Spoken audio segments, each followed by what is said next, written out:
فلا تبقى اهلاوي لا تقوم تمشي. امشي.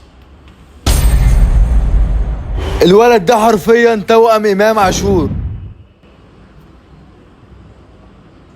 ازي حضرتك؟ ازيك يا استاذ محمود؟ عامل ايه؟ الحمد لله تمام. انا جاي لحضرتك النهارده عشان زمايله بيقولوا له ان هو شبه امام عاشور.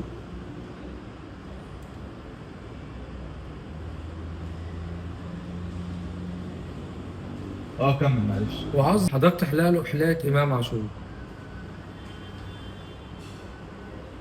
تمام. انت اسمك ايه؟ اسمي يوسف. يوسف.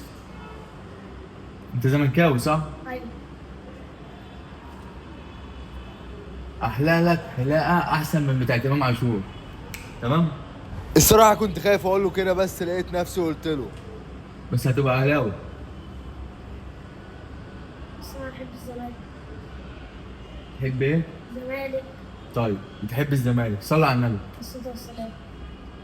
هو امام عاشور ايه؟ اهلاوي. امام عاشور ايه؟ اهلاوي.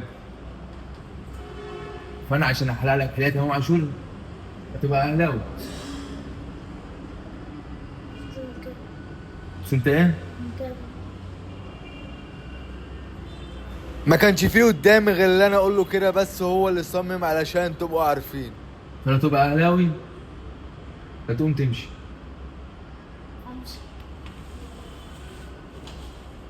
خلي بالك يا استاذ محمود، هو رايح بكره ان شاء الله يمضي في نادي الزمالك. طب ما يمضي في الاهلي. قعد سنتين هناك في النادي الاهلي بس ما حصلش نصيب.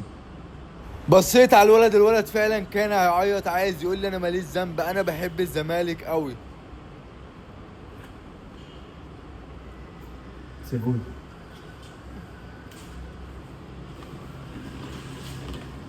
بعد اذنك. بصيت له قوي هنا بعد ما ابوه ما مشي ومش هتصدقوا انا هخليه اهلاوي ازاي. انا هخليك اهلاوي وربنا يخليك اهلاوي. وطي.